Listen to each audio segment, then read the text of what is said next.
Nouveau générique et nouvelle mouture de défense. Ravi de vous retrouver pour cette nouvelle édition. On va commencer tout de suite avec l'actualité. Pas de discours, place aux vérités et aux mots sur le terrain. Avec vous, c'est Nicole. Bonsoir. Bonsoir Mathias. On va parler de cette force d'interposition. Maintien de la paix ou force armée ? En tout cas, ce que veut Donald Trump, c'est faire les choses différemment et surtout répondre à cette fameuse question: à quoi ressemblera la bande de Gaza après ? Donald Trump va déposer ces prochains jours ce projet de résolution où il détaille cette fameuse force internationale de stabilisation chargée d'assurer la sécurité pour l'instant dans la bande de Gaza. Ça va se faire sous un commandement unifié avec toujours en consultation avec Israël et l'Égypte, et les États-Unis précisent, et c'est là la grande question, que ce sera une force d'exécution et non une force de maintien de la paix. Donc stabiliser l'environnement sécuritaire en assurant la démilitarisation de la bande de Gaza. Ça, c'est pour cette force qui disposera d'un mandat de 2 ans, possibilité d'être renouvelée. Ça devrait commencer, si c'est adopté encore une fois par l'ONU, dès le mois de janvier jusqu'à donc fin 2027, début 2028. Alors qui pourrait participer donc à cette force internationale de stabilisation? Les États-Unis, Israël, mais aussi la Turquie, l'Indonésie, l'Égypte et même la Jordanie. Le gros problème, c'est qu'évidemment, le Hamas refuse cette force internationale, puisque, on l'a vu, l'objectif, c'est de son démantèlement. Donc l'organisation terroriste ne veut surtout pas. Et à la place, ce qu'elle veut, c'est plutôt une espèce d'organisation, une force qui appartiendrait aux Nations Unies, à l'image de ce qui se passe. Exactement, au Liban, avec la FINUL qui est en place, qui est censée, on le rappelle, ne pas laisser les activités terroristes du Hezbollah se rapprocher de la frontière avec Israël. Or, pas besoin de rappeler ce qui s'est passé ces derniers mois. On a vu que la FINUL ne sert absolument à rien au Liban. C'est pourquoi le Hamas souhaiterait la même chose dans la bande de Gaza pour assurer la sécurité. Pour l'instant, on ne sait pas encore ce qui va se passer d'un point de vue civil, d'un point de vue administratif. Ce que veut le Hamas, c'est un accord avec le Fatah, avec l'autorité palestinienne. Ils ont convenu ça. Reste à voir réellement ce qui se passera sur le terrain dans la bande de Gaza. Merci Océane, ce qui me permet justement de vous poser la première question. Doron Avital, merci d'être avec nous. Maintien de la paix ou force militaire dans Gaza ? Eh bien, c'est le problème. Quand il y a des forces internationales comme celle de l'ONU, ils peuvent superviser, ils peuvent faire rapport, mais ne peuvent pas se battre. C'est pas leur rôle, ce n'est pas leur mandat. Et donc, c'est une question fort sérieuse. Une force internationale qui s'occupe de faire la police à Gaza après une démilitarisation de Gaza, c'est possible. Une force internationale qui réussisse à désarmer le Hamas, alors que le Hamas s'y oppose, et c'est pas par un accord. À mon avis, ça n'est que les forces d'Israël qui peuvent le faire, mais alors il faudra reprendre la guerre. C'est ça la vraie question, parce que selon mes propres sources, c'est le CENTCOM qui aurait la responsabilité, le commandement central américain, d'organiser cette force militaire. Je vous vois sourire, ça vous fait sourire. Écoutez, je pense que Trump pense en termes un peu naïfs. En termes que le territoire de Gaza va devenir un territoire peut-être pas américain, mais sous les auspices américains en tout cas. Il pense qu'il va réussir à imposer au Hamas de se désarmer et d'exiler une partie des dirigeants, etc. Et alors il pourra faire rentrer cette force sous les auspices de CENTCOM. Mais si le commandement américain se lance dans une aventure, par exemple Dick Cheney en Irak, eh bien je pense que ni le CENTCOM ni Trump ne voudront le faire. Ils nous voient depuis 2 ans là-bas. Le CENTCOM ne va pas se porter volonté pour se battre à Gaza. C'est là le dilemme. Et la question de savoir comment le régler, ça n'est pas simple. Mais vous venez de le dire, parce que j'arrive plus à rien à comprendre. Sans boots on the ground, sans les soldats au sol, c'est pas possible. Or, le Hamas dit non. Les Américains ne veulent pas boots on the ground. Les Israéliens sont pris entre le marteau et l'enclume, sans aucun jeu de mots, communistes. On fait quoi? C'est un dilemme. Trump, sa conception est un peu différente. Et d'ailleurs, dès le début, où il a imposé aux 2 parties la fin de la guerre et la libération des otages vivants. Il s'est pas entêté pour les otages morts, mais en tout cas, les otages vivants et la fin de la guerre. Et ça, c'est la première étape qu'il a surmontée. Et ensuite, il passe à la deuxième. Et il pense qu'avec ces étapes, il va y avoir suffisamment de pression sur le Hamas. La pression du Hamas de l'étranger qui, oui, est plus modéré et qui pense à Gaza du lendemain et évidemment qui va devoir désormais désarmer les armes lourdes et peut-être même les légères et la politique. Mais la fonction policière du Hamas, c'est pas évident. Les désarmer, il va falloir les remplacer quand même. Et ça va être des dilemmes. Et donc, il pense qu'il peut le faire étape par étape. En revanche, presque, entre guillemets, tout va bien sur le front nord. C'est-à-dire qu'Israël est libre, beaucoup plus libre de ses actions sur le front nord, notamment au Liban. Écoutez, Israël au Liban, je pense que toute la guerre dans le Nord, c'est bien clair, de manière naturelle, a été gérée bien mieux que ce que ça a été dans le Sud. Et le succès militaire dans le Nord, ça a été parce que nous avons séparé de manière très claire le gouvernement libanais du Hezbollah. Nous ne sommes pas laissés entraîner, comme beaucoup de gens dans les studios, que le gouvernement du Liban est responsable du Liban et que c'est les gouvernements qui est responsable et qu'on peut attaquer les institutions libanaises. Et on n'a pas fait. On a toujours utilisé le Hezbollah comme cible avec le gouvernement libanais de côté et ça a marché. Et maintenant, il faut voir comment on peut faire avec le président libanais qui a été élu et qui était le chef de l'armée. Est-ce qu'il va réussir à s'imposer au Hezbollah? Ça, c'est compliqué. Moi, la question qui vraiment que je me pose, c'est puisque le Hezbollah dit je ne désarmerai pas, je préfère me suicider que désarmer. Le Hamas applique exactement ce qu'on appelle vulgairement le copy-paste, copier-coller. Et le Hamas va faire exactement pareil. Donc en fait, on a des organisations terroristes qui disent ouvertement, publiquement, je ne vais pas désarmer, et on a des puissances occidentales qui disent tout va bien aller, c'est bon. Dans le Nord, la solution est plus facile parce que dans le Nord, on a un objectif qui est bien précis. La ligne du fleuve Litanie, on ne permettra aucun moyen du Hezbollah en place à nouveau sur notre frontière. Donc la même bande de sécurité historique déterminée déjà en 78 et la première guerre du Liban en 82 jusqu'au retrait, cette bande du sud du Liban doit être sans Hezbollah. Et sinon, on peut utiliser nos forces militaires. C'est un des excellents résultats. Par contre, dans le nord du Liban, dans la zone de la Baka, ça c'est très sérieux et il nous faut être intelligents avec le gouvernement libanais, voir ce qu'on peut faire. Mais nous avons un objectif défini.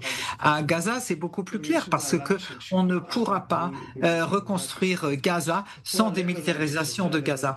Et donc le levier, qui est le levier de Trump, la reconstruction, la réhabilitation, tout le monde comprend bien que ce sera nécessaire, c'est de savoir si on réussit à faire le nécessaire pour désarmer le Hamas.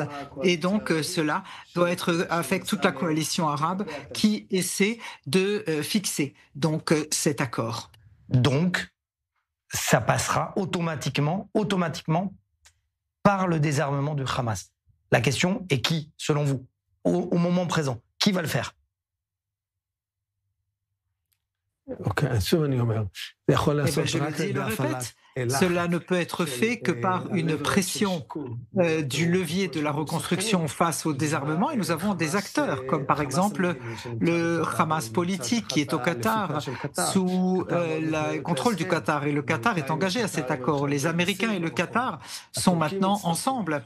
Les Turcs s'y joignent. Donc cette pression de ceux qui étaient les alliés, entre parenthèses, des frères musulmans, du Hamas, peuvent créer le résultat. Mais il y a un noyau d'opposition de Hamas Gaza à l'intérieur qui refuse bien sûr et ça va être une tension inévitable. Revenir à la guerre, c'est toujours possible. On peut toujours dire qu'une guerre de nettoyage serait extrêmement longue, coûterait beaucoup de sang et il faudra encore une fois avoir l'autorisation, entre guillemets, des Américains de reprendre une guerre intensive et je ne pense pas que l'administration Trump le permettra. C'est un vrai dilemme, je ne sais pas comment le régler, mais on peut le faire en plusieurs étapes et y arriver.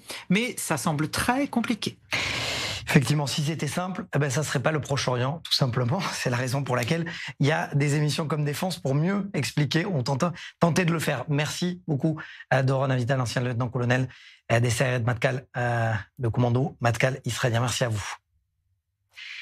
Vincent Cheba, merci d'être avec nous. Vous êtes chercheur à NGO Monitor. Vous avez publié cette semaine une explication et vous avez dit justement ce dont parlait, c'est peut-être la suite de ce dont parlait Doron Avital à l'instant, que la reconstruction de Gaza, en fait, c'est une manœuvre calculée politiquement parlant, du Hamas? Expliquez. Oui, tout à fait. Donc, comme on le disait aujourd'hui, le Hamas n'a plus la possibilité, la capacité militaire à infliger de véritables pertes à Israël ou d'envahir Israël comme c'était le cas le 7 octobre. Et aujourd'hui, son but, c'est de survivre et de se reconstruire au moins financièrement et politiquement. Et c'est la raison pour laquelle on craint que le Hamas essaye donc de prendre, on va dire, le taureau par les cornes et prendre le sujet de la reconstruction, de l'aide humanitaire entre ses mains. Et en fait, ce qui est intéressant, c'est qu'il y a une semaine en arrière, ça a été donc publié dans la presse aussi bien palestinienne que israélienne. Il y a donc la personne qui doit être en charge justement de la reconstruction, en charge de ce gouvernement donc de technocrates, qui aurait été donc validée par le Hamas. Et cette personne, c'est une personne qu'on connaît depuis pas mal d'années déjà à Angel Monitor, puisque c'est vraiment, on va dire, la personne la plus importante dans tout ce qui est l'aide humanitaire à Gaza depuis une vingtaine d'années. Et on sait que cette personne, elle est pro-Hamas. Oui. Vincent, si vous l'avez découvert, c'est pas possible que les États-Unis ne l'aient pas non plus, ne l'aient pas découvert non plus. Alors, pour l'instant, on ne sait pas si les États-Unis ont déjà approuvé cette nomination. Ce qu'on sait, c'est que le Hamas a validé la candidature de cette personne. D'où cette crainte que effectivement le Hamas utilise cette personne et utilise par son biais par l'aide humanitaire et la reconstruction, donc toutes les aussi bien l'argent que les infrastructures justement pour se reconstruire au niveau donc économique et politique. Donc c'est ça notre crainte, parce que comme j'ai dit, cette personne, même si elle n'est pas officiellement du Hamas, elle est considérée par des sources gazaouites comme quelqu'un de pro-Hamas. Et encore une fois, c'est la personne la plus importante dans le cadre, dans la sphère humanitaire depuis une vingtaine d'années. C'est lui qui dirige qui décide avec les Nations Unies de savoir quel projet va être mis en place, quel budget vont être distribués, quelles ONG vont prendre part à ces projets, etc. Donc si le Hamas a la main sur l'aide humanitaire, sur la reconstruction, ça veut dire en gros que le Hamas restera dans les faits au pouvoir, et ça, c'est un challenge. En quelque sorte, le processus de réhabilitation de Gaza, et je vais tenter le mot, est pollué. Tout à fait. Si c'est le cas, si cette personne effectivement est validée par les États-Unis et par Israël, alors effectivement, ça pourrait être pollué, parce qu'encore une fois, cette personne, si on regarde un petit peu son résumé, c'est donc un dirigeant d'un réseau d'ONG depuis, d'après ce que j'ai lu, une vingtaine d'années, ce qui s'appelle le PNGO, donc le réseau des ONG palestiniennes presque 150 ONG palestiniennes. Et cette personne, depuis plus d'une vingtaine d'années, s'oppose de manière catégorique à toutes donc les conditions, les clauses antiterroristes contractuelles entre les ONG et les États donc qui financent ces ONG. C'est une personne ou son ONG du moins qui ne reconnaît pas l'existence d'un terrorisme palestinien. C'est une personne son ONG a publié un communiqué après le 7 octobre en disant que c'était un grand jour. Et c'est des gens qui sont totalement, on va dire, opposés à toute normalisation avec Israël. Donc c'est vrai que si on pensait que demain, grâce à l'aide humanitaire, grâce à la reconstruction, grâce à ces leviers d'argent, on pourrait, on va dire, déradicaliser donc la société palestinienne, avec cette personne aux commandes, ça paraît plus que compromis. Est-ce que c'est la raison pour laquelle, selon vous, il y a une sorte de contre-attaque diplomatique de la Turquie et des acteurs proches du Hamas pour dire, regardez, le Hamas fait exactement le travail, il respecte le cessez-le-feu. Parce que derrière, de manière sous-jacente, il y a des hommes comme cela. Oui, tout à fait, parce qu'encore une fois, comme je le disais au tout début, aujourd'hui, le Hamas n'est pas dans la capacité aujourd'hui d'infliger des pertes lourdes à Israël ou de reconquérir les territoires qu'il a envahis le 7 octobre. C'est pas possible. Militairement, ils ont perdu la guerre. Maintenant, c'est de savoir est-ce qu'ils vont encore exister dans le jour d'après. Et ça, on va dire, c'est vraiment ce qu'ils essaient de. Ils essaient de mettre leur pion et de contrôler, on va dire, la population au travers de l'aide humanitaire et de la reconstruction. Et ça, c'est vraiment le but que s'est fixé le Hamas. Et c'est vrai, encore une fois, que si cette personne est choisie, alors le Hamas, on peut dire, aura gagné. Oui. C'est ce que font les frères musulmans. Gagner dans le sens où il continuera d'exister. Bien sûr, c'est ce que font les frères musulmans. Tout à fait. C'est leur but. c'est petit à petit, en faisant de l'influence, de la da'wa, etc., effectivement, de pouvoir exister et de pouvoir influencer et, en fin de compte, donc de laver les cerveaux. Voilà. Tout simplement. Brainwash en anglais. Merci. Vincent Cheba, chercheur ONG au Monitor, merci d'avoir répondu à nos questions. Merci beaucoup, Mathias. Bon après-midi. Merci. Bonne soirée. Merci. Alors, on parle souvent de ce réseau de tunnels parce que l'autre versant de la guerre à Gaza, c'est ce réseau de tunnels, ce qu'on appelle vulgairement le métro. Jusqu'à présent, sur 1000 kilomètres touchés, il y en a à peu près 40% qui ont été détruits. La question est de savoir, eh bien, que fait-on du reste ? Élément de réponse, on en parle juste après. Reste avec nous parce que c'est l'ingénieur en chef de Tsahal concernant cette guerre souterraine qui sera avec nous. À Gaza, la guerre ne se joue pas seulement en surface. Elle se mène aussi sous terre, dans un réseau de plus de 1000 kilomètres de tunnels.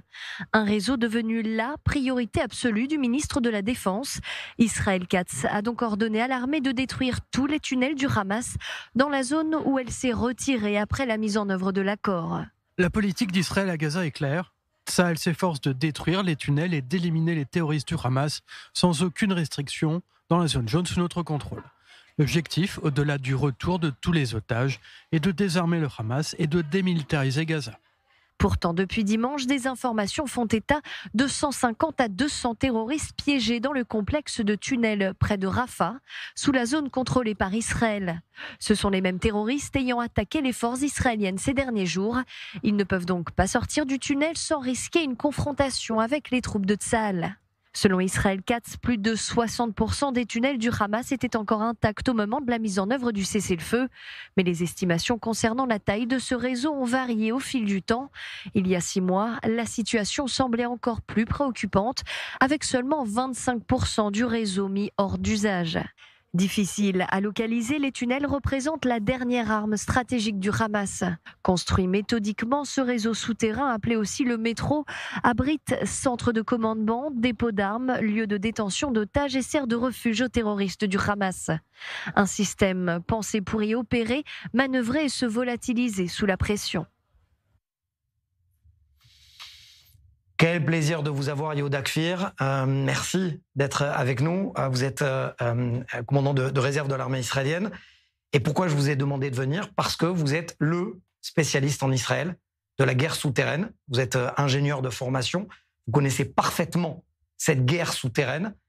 D'abord, lorsque on dit que Tsahal n'a réussi que à détruire 40%, est-ce que vous pouvez expliquer aux téléspectateurs que ce « que » est presque en trop ? Parce que c'est déjà presque un record. Oui, il faut bien se rappeler que dans la bande de Gaza, il y a un métro. Donc, comme une ville de fourmis, une fourmilière sous la bande de Gaza, il y en a qui disent que ça ressemble comme aux gruyères, pour décrire exactement ce dont on parle, des quantités que les spécialistes ne font que découvrir petit à petit, la quantité de tunnels qu'il y a là-bas. Actuellement, les estimations parlent de 1000 kilomètres de tunnels. C'est plus que la longueur des routes dans la bande de Gaza, et beaucoup plus que tout système de métro dans n'importe quelle ville. Et donc, quand on parle de 40%,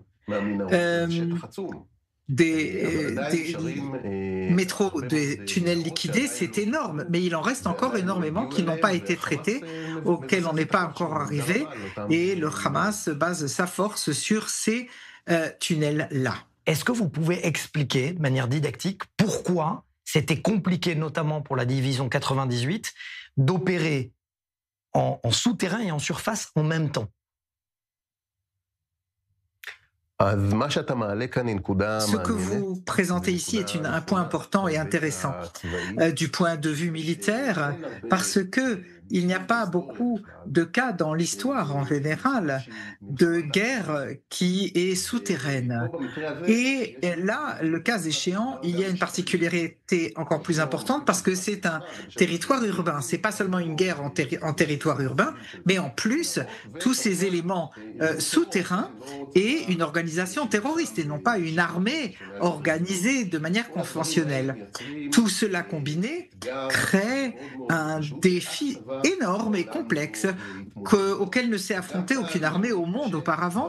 Et l'armée israélienne a aussi du mal dans ses activités pour réussir enfin à œuvrer face au Hamas. Et puis il y a en plus le fait que c'est la première fois que Tsahal manœuvre de manière combinée en sous-sol et au sol.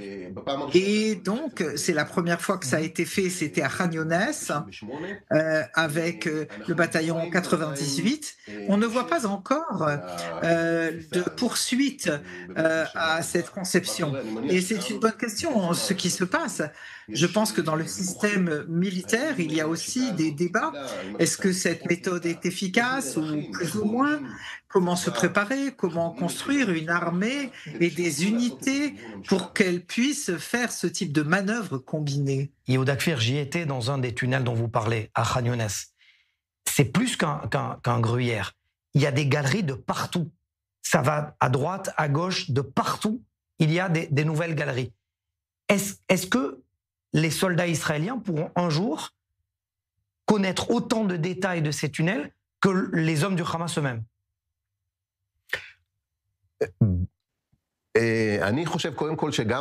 D'abord, je crois que les gens du Hamas eux-mêmes ne savent pas exactement les détails de leur propre tunnel. Cela fait partie de leur conception, à savoir qu'ils souhaitent créer beaucoup d'incertitudes et de problèmes pour ceux qui sont aussi dans les tunnels. Comme vous le savez, par exemple, ailleurs, vous cherchez quelqu'un, eh bien, il y a des adresses claires. Vous savez aller dans telle rue, dans telle entrée, dans tel bâtiment, vous retrouvez une personne dans les tunnels.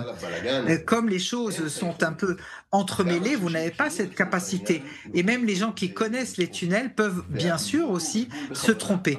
Et donc c'est fait à escient, c'est-à-dire que c'est une partie du défi et les technologies qui se développent et qu'il faut encore développer, c'est la capacité de cartographier et de se diriger, de s'orienter dans le sous-sol. Et mon approche, c'est que les galeries ne sont pas l'ennemi. L'ennemi, c'est le Hamas.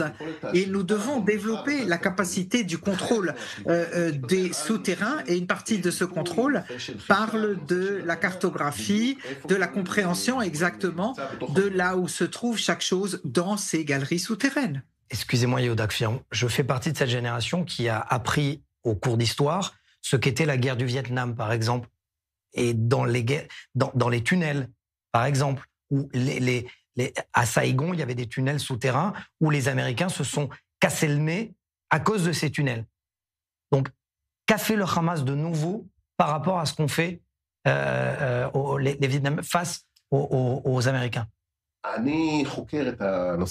Moi, j'étudie cette question des tunnels et des combats souterrains depuis des décennies maintenant. Et je peux vous dire que ce qui est le plus renversant à ce sujet, c'est que chaque fois, on réussit à se renouveler dans cet espace. Il y a à chaque fois une nouveauté. Il y a à chaque fois quelque chose que l'on n'avait pas pensé auparavant. Et de ce point de vue, le Hamas a innové d'abord dans la quantité. La masse énorme de tunnels est une nouveauté en tant que telle. Et puis toute la conception de son fonctionnement. Nous voyons aujourd'hui, par exemple, que même après que l'armée israélienne soit sur le terrain pendant de longs moments, de mois, même plus d'un an, il y a encore des forteresses souterraines que le Hamas détient et où ils se terrent. Et ils se sentent assez sûrs pour ne pas sortir et se rendre. Ce qui veut dire qu'ils ont déjà réussi à créer là un défi, un problème très complexe pour la technologie militaire occidentale. Et là, nous avons encore beaucoup à faire pour nous améliorer. Ça sera ma dernière question assez rapidement. Je la tente. Est-ce que vous êtes jaloux de l'ingénieur du Hamas qui a construit ces tunnels? Écoutez, Ça fait des années que j'étudie cet aspect.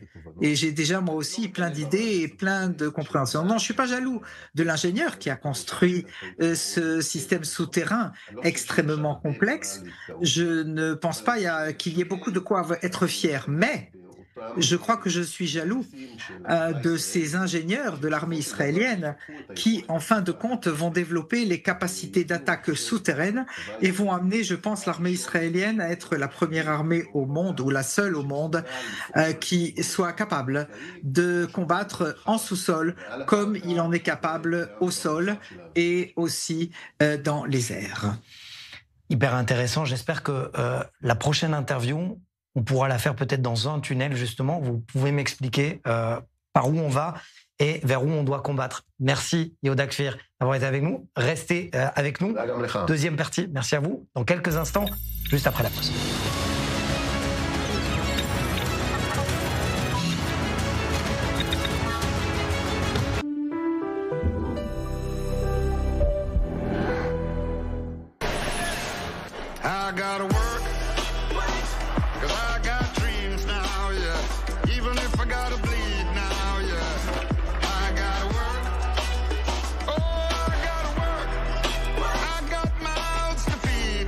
Fiat Ducato Easy Pro suréquipé est disponible immédiatement à partir de 25 990 € hors taxe. Pendant les jours pro, découvrez des offres pro de chez Pro et la nouvelle gamme Fiat Professional garantie jusqu'à 8 ans. Vous vivez en Israël ou préparez votre alia? Félicitations. Vous avez un téléphone? Parfait. Téléchargez gratuitement l'appli Olim et découvrez tout ce que nous avons à vous offrir. Prise des rendez-vous médicaux et administratifs, paiement de vos factures, vérification de dettes, traduction instantanée, recommandations de professionnels, suivi de demandes et bien d'autres choses encore. Et si vous n'y arrivez pas tout seul, notre équipe parle votre langue et vous aide dans toutes vos démarches en Israël, à partir de 99 shekels par mois en illimité et pour toute la famille. Alors n'hésitez plus. Téléchargez l'appli ou contactez-nous.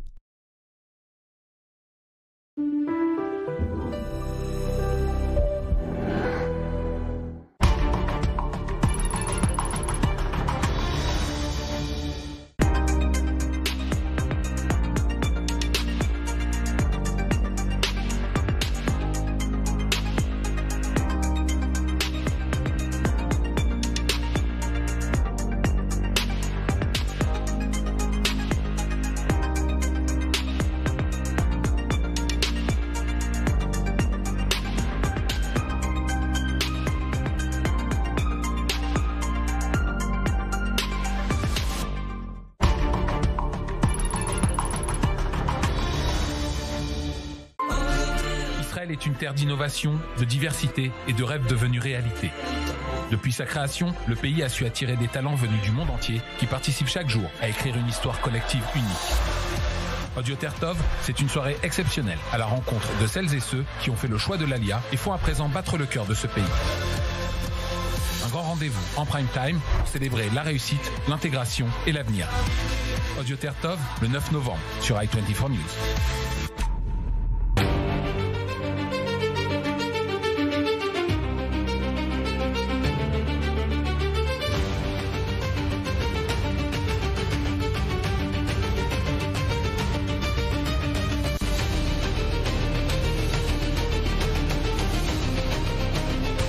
בוועידת המפרץ הבינלאומית לאזוריות בשנה הבאה. תודה רבה.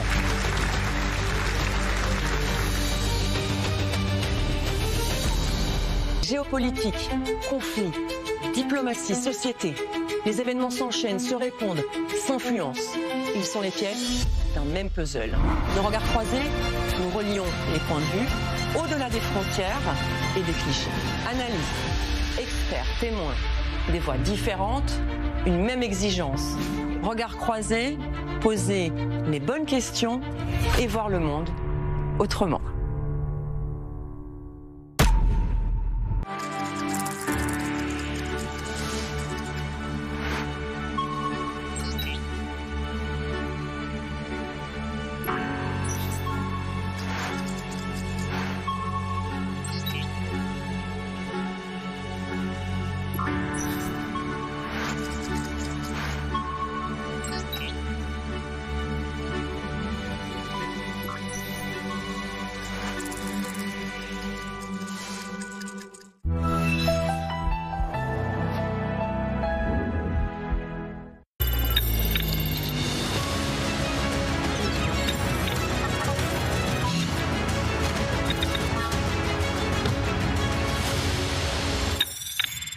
Deuxième partie de défense. Nous avions commencé avec une chronique de Océane Nicole sur la force d'interposition. Eh bien, Shani Guidalia, bonsoir. Bonsoir. Vous allez nous parler cette fois, pas de cette force, mais des milices que compose la bande de Gaza contre le Hamas. Oui, il y a 4 milices palestiniennes anti-Hamas qui opèrent dans la bande de Gaza. Tout d'abord, Ashraf al-Mansi et Rami Khalas qui opèrent dans le nord de Gaza et Houssam al-Astal et Abu Shabab qui opèrent dans le sud de la bande de Gaza.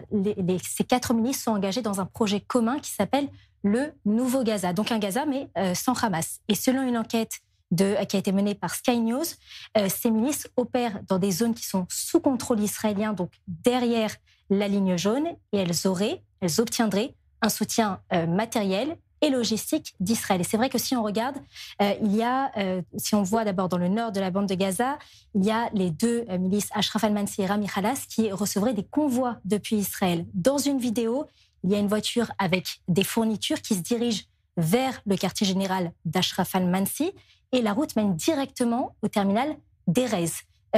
Pour ce qui est de la deuxième milice, Rami Khalas, eh bien, il y a un membre qui a déclaré que la coordination elle est gérée directement par ce qu'on appelle le District Coordination Office. C'est une structure qui relève du ministère israélien de la Défense et où travaillent aussi des représentants de l'autorité palestinienne. Maintenant, si on regarde dans le sud... Israël n'a pas commenté, bien évidemment. Israël n'a pas commenté. Il n'y a aucune annonce officielle de soutien à ces milices. Pour ce qui est du sud de la bande de Gaza, Houssam al-Astal opère dans la zone de Khan Younes, à 700 mètres d'un avant-poste de Tsahal. Et c'est Houssam al-Astal en personne qui a déclaré, je cite, « On a un accord, ils ne nous attaquent pas, on les attaque pas ». Et Houssam al-Astal raconte que les armes proviennent du marché noir, mais les véhicules et les munitions arrivent directement par le passage de Kerem Shalom, après coordination, visiblement, selon Sky News, avec Tsahal. Et il y a une route directe entre sa base et le passage de Kerem Shalom. Et c'est le même circuit, Mathias, qui est utilisé par la 4e milice anti-Hamas, qui est celle de Yasser Abu Shabab, qui opère dans la zone de Rafah.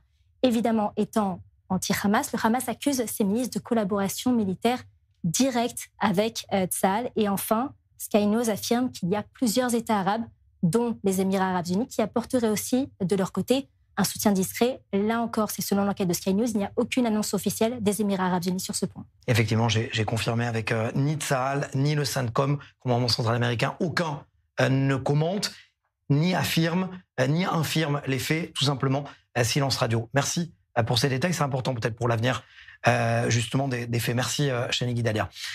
Joe Trusman, merci d'être avec nous depuis les États-Unis. Vous êtes analyste pour l'FDD et spécialiste des organisations terroristes. Est-ce que Donald Trump est en train d'être dépassé par les événements?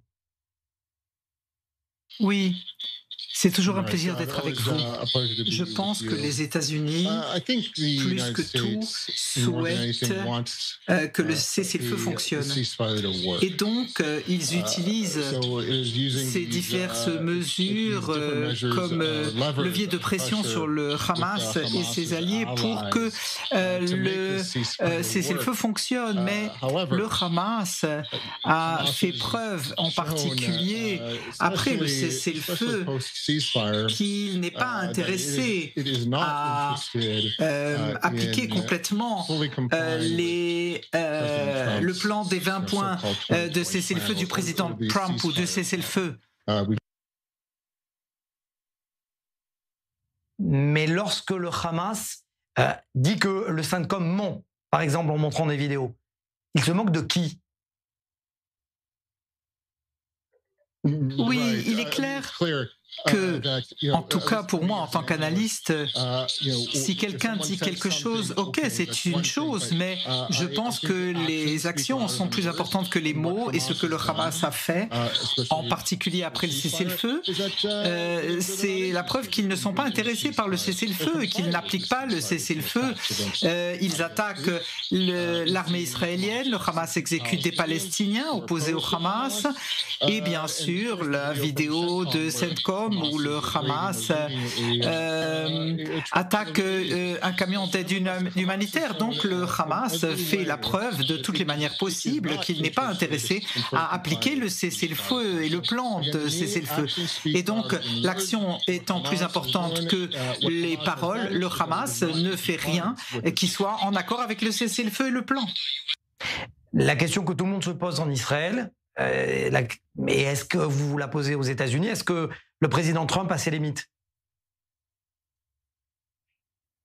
Oui, je pense que si le Hamas continue à traîner les pieds de la manière dont c'est le cas et aller dans cette direction, on risque d'arriver à une limite. Mais, et ça c'est un grand mais, si Israël, les États-Unis et d'autres partenaires du plan de cessez-le-feu ne veulent pas voir l'effondrement de ce cessez-le-feu, je ne pense pas qu'ils vont laisser de l'espace au Hamas, mais en fait ils le donnent déjà. Ça fait longtemps que la corde est très lâche pour le Hamas pour mener ces actions déjà faites comme tuer des soldats de l'armée israélienne. Donc je pense qu'il y a une limite, c'est certain, mais encore une fois, je pense que pour l'instant, on leur laisse de l'espace au Hamas, les États-Unis et d'autres pays impliqués dans le plan de cessez-le-feu. Et ça n'est pas une bonne chose à mon avis, honnêtement. Ça donne au Hamas une liberté d'action, et ça c'est quelque chose qui n'est pas de l'intérêt d'Israël, évidemment. Et en même temps, les États-Unis sont beaucoup plus indulgents vis-à-vis d'Israël sur le dossier du Liban.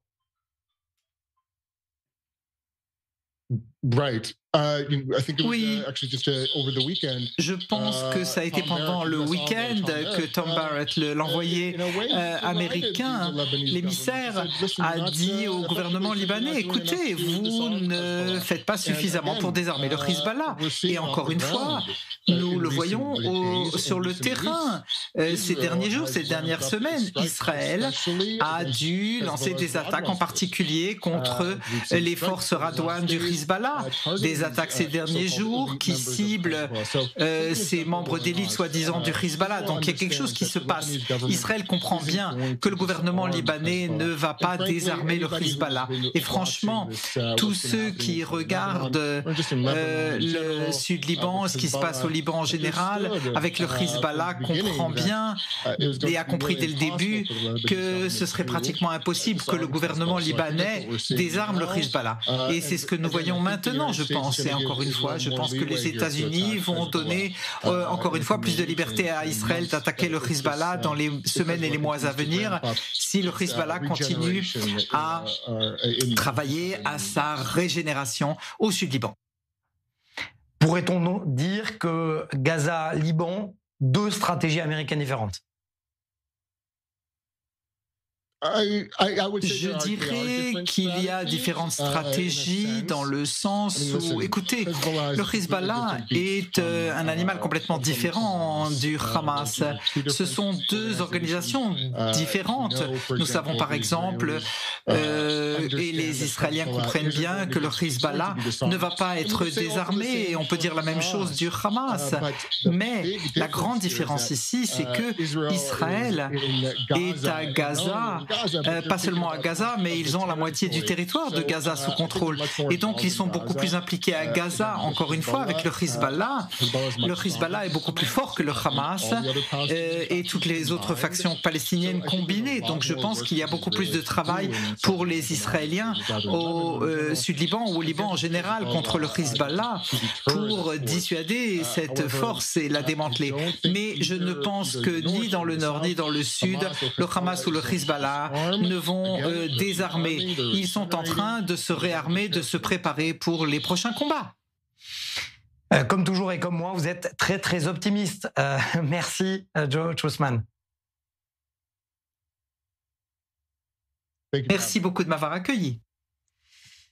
Alors, on poursuit cette émission de défense avec cette guerre des États-Unis contre les narcotrafiquants, et notamment les narcotrafiquants du Venezuela. Océane Nicole, on en parle juste après. Donald Trump l'assure lui-même, son pays est en conflit armé avec les cartels de drogue. Résultat, le chef d'État américain a ordonné à l'armée de se déployer en mer pour combattre les trafiquants. Une flotte de 8 navires de guerre a été déployée dans les Caraïbes, ainsi que des avions de chasse F-35 sur l'île américaine de Porto Rico. Washington vise des embarcations et des bateaux dans le Pacifique et dans les Caraïbes. Plus de 60 personnes présentées comme des membres d'organisations criminelles sud-américaines ont d'ores et déjà été éliminées. Sur ordre du président Trump, le département de la guerre a mené une frappe contre un autre navire de narcotrafiquants exploité par une organisation terroriste désignée dans les Caraïbes. Ces narcoterroristes font entrer de la drogue sur notre territoire pour empoisonner les Américains et ils n'y parviendront pas. Le département les traitera exactement comme il a traité Al-Qaïda. Nous continuerons à les traquer, à les cartographier et à les éliminer. Donald Trump assure que les navires visés étaient en route pour les États-Unis afin d'y acheminer de la drogue. Et selon le chef d'État américain, à la tête de ce trafic, Nicolas Maduro. Le président vénézuélien est accusé d'alimenter ce trafic. Il est même recherché par la justice américaine depuis 2020, après avoir été inculpé pour narcoterrorisme. Des accusations réfutées en bloc par Nicolas Maduro qui ne compte pas se laisser faire. Pour lui, Washington se sert du trafic de drogue comme prétexte pour imposer un changement de régime et s'emparer du pétrole vénézuélien. Ils fabriquent une nouvelle guerre. Ils ont promis qu'ils ne seraient plus jamais impliqués dans une guerre. Et ils inventent une guerre que nous allons empêcher et éviter. En plus du déploiement en mer de l'armée américaine, Donald Trump a aussi autorisé des opérations clandestines de la CIA sur le territoire vénézuélien. Le président américain menace même de frappes terrestres visant des objectifs narcoterroristes. Eduardo Ordóñez, merci d'être avec nous. Vous nous parlez depuis le Mexique, vous êtes francophone et vous êtes consultant en gestion de crise politique et sécurité spécialisé pour l'Amérique latine. Si je vous dis que la même phrase que celle dite par le président américain, « Je suis en guerre contre les narcotrafiquants du Venezuela », vous me répondez quoi ? Bonjour Mathias, c'est un plaisir d'être ici. Oui, en effet, le gouvernement Trump se trouve en guerre contre le narcotrafic, mais c'est pas uniquement le gouvernement Trump, c'est toute l'administration américaine depuis des décennies. N'oublions pas qu'il ne s'agit pas d'une guerre qui vient de déclarer il y a quelques mois. Cela fait des décennies que les États-Unis luttent contre le trafic de drogue en Amérique latine, et c'est pas la première fois qu'ils déploient des bâtiments de guerre dans les Caraïbes. Notamment, ce déploiement, il est le plus important déploiement américain dans le XXIe siècle, ce qui parle de l'importance du trafic des drogues. Mais le problème, c'est que le trafic des drogues part plutôt des pays qui ont une façade pacifique et non caribéenne. La question est de savoir, est-ce que c'est un effort de guerre ou un effort de guerre politique ? Il semblerait que c'est un effort de guerre politique. Pourquoi ? Parce que n'oublions pas que le gouvernement Trump ne supporte pas, ils n'aiment pas le régime de Maduro. Et ils veulent le faire tomber. Et bien évidemment, il y a une composante de trafic des drogues. Au Venezuela, c'est un pays des transits, c'est pas un pays de production. Donc c'est un pays par lequel la drogue produite, surtout en Colombie, part depuis le Venezuela, et il y a forcément l'implication de certains généraux ou certains gouverneurs de l'État vénézuélien, pas forcément Maduro, mais ils sont impliqués, oui, forcément. Mais de là que ce soit le pays ou le premier pays producteur ou le pays par lequel la drogue part le plus aux États-Unis, ce n'est pas vrai pour le moment.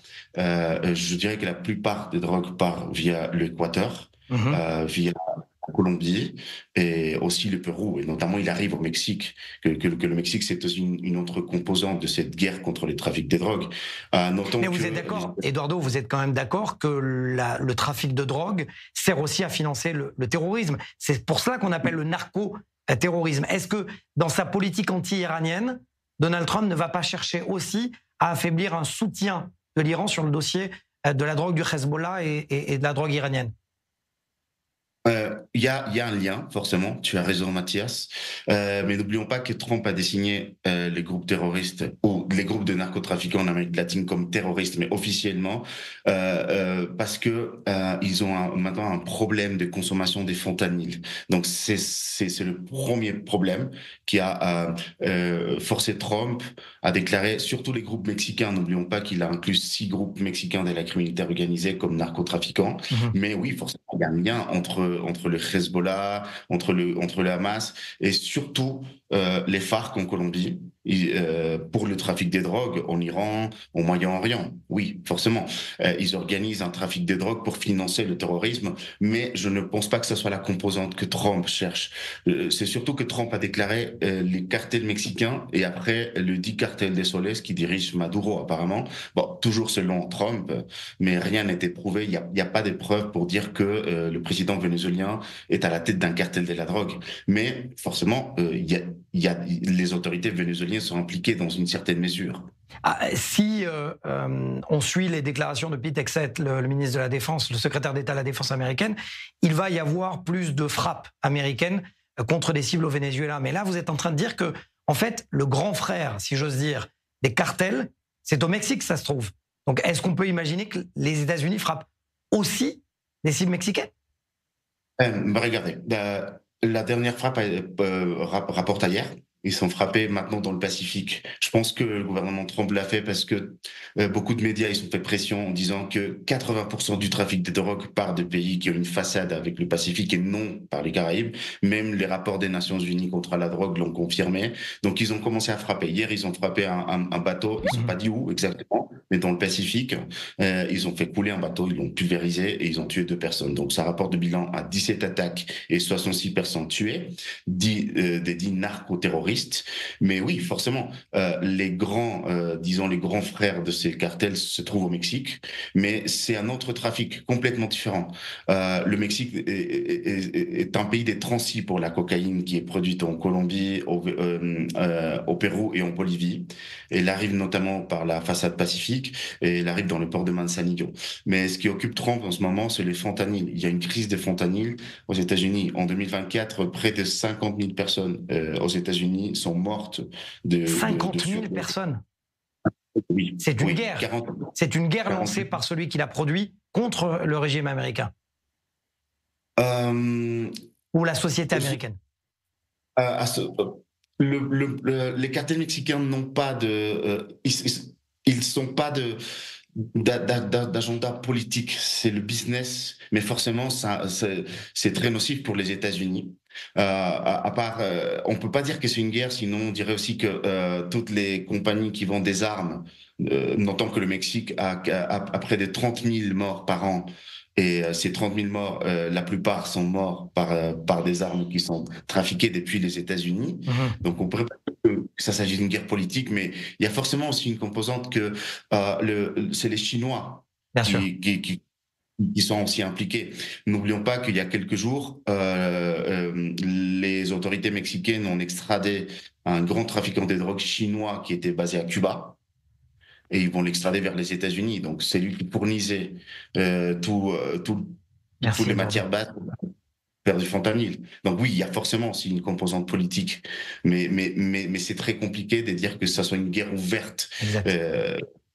Exact. Vous reviendrez, Eduardo Ordóñez, dans la défense, parce que c'est important. C'est intéressant toujours de voir effectivement le cœur du problème et non pas sa façade extérieure. Merci à vous d'avoir été avec nous. Au revoir. Au revoir. Alors, on parlait à l'instant de cette dynamite que compose la drogue. Là, cette fois, A House of Dynamite, c'est un film. Regardez un extrait, on en parle juste après. Je croyais que c'était juste histoire d'être paré à tout. Que c'était pour impressionner. Pour que le monde tourne rond. En voyant qu'on est prêt à réagir, personne ne commence une guerre nucléaire.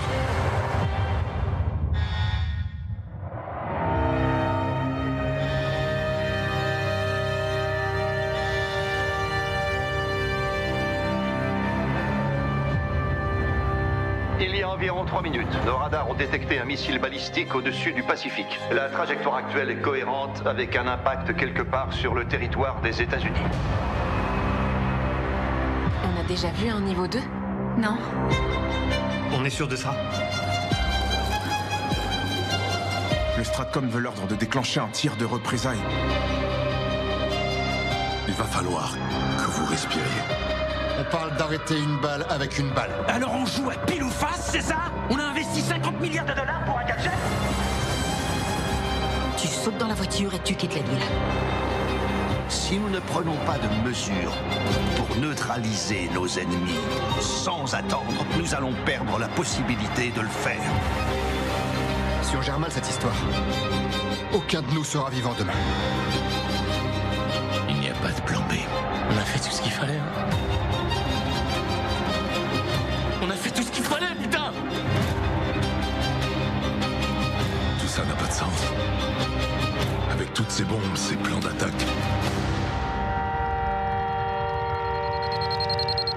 Les murs sont prêts à s'effondrer.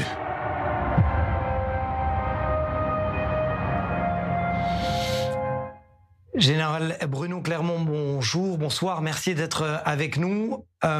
Pourquoi tous les généraux, quasiment tous, à ceux à qui je me suis adressé, ont vu ce film? Oui, c'est vrai. D'abord, il y a une publicité qui a été bien faite par le diffuseur, et ensuite, il y a très peu de films finalement qui mettent en scène une attaque nucléaire de cette nature, c'est-à-dire en provenance du Pacifique, vers une grande ville américaine, et dans laquelle on voit fonctionner, ou plutôt dysfonctionner, à la fois les intercepteurs, mais également la chaîne de commandement américaine. Donc oui, ça correspond à une atmosphère particulière en ce moment, qui est une atmosphère liée à une situation préoccupante dans laquelle on commence à parler beaucoup d'armes nucléaires. On est en plein dans l'actualité avec cette pression du président russe, Vladimir Poutine. La vraie question, j'ai envie de vous la poser.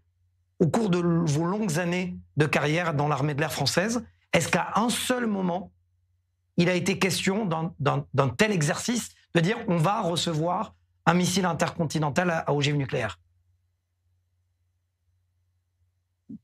Alors, c'est difficile de répondre à cette question parce que moi, ma mission, c'était de préparer des missions nucléaires avec mes avions, avec mon escadron, pour aller frapper les objectifs qui m'avaient été assignés. Donc, on était dans la mise en œuvre de la dissuasion nucléaire, qui est une démonstration de force, une possession de capacité. Mais je pense qu'il faut bien comprendre quelque chose de très important, c'est que la dissuasion nucléaire, ça fonctionne, dans la mesure où ce n'est pas utilisé. C'était pour dissuader un adversaire de s'en prendre à des intérêts vitaux qui sont plus ou moins définis ou pas définis, au risque sinon de leur causer des dommages inacceptables. Mais si elle échoue, personne ne sait ce qui va se passer. C'est un peu l'exemple que donne ce film, même s'il y a beaucoup d'incohérences dans le film. Personne ne sait ce qui va se passer. Personne ne sait quelle sera la décision. Lesquelles d'incohérences? Dans le film, il y a une incohérence principale, c'est le fait que... Il y en a deux, en fait. C'est le fait qu'on ne passe pas l'arme nucléaire sans avoir une montée des tensions très importante. Donc l'arme nucléaire, c'est une arme qu'on utilisera une fois qu'on a épuisé les armes conventionnelles, en quelque sorte. Donc c'est, dans le cadre d'une guerre, c'est une étape supplémentaire dans la guerre. Ensuite, lorsque... dans le principe de cette dissuasion nucléaire que mettent en œuvre la plupart des pays qui la possèdent, il y a des dialogues, il y a des discussions, des échanges. On le voit par exemple en Ukraine, entre la Russie et les Américains, il y a des échanges concernant la situation des armes nucléaires, de manière à faire en sorte qu'on reste sous le seuil de la voûte nucléaire. Donc là, il n'y a pas d'échange, on ne sait pas ce qui se passe, ils ne savent même pas qui a tiré ce missile. À aucun moment, ils n'appellent les Chinois ou les Russes ou les Coréens pour savoir qu'est-ce qui s'est passé, pour confirmer le tir. Donc c'est un élément, je pense, important.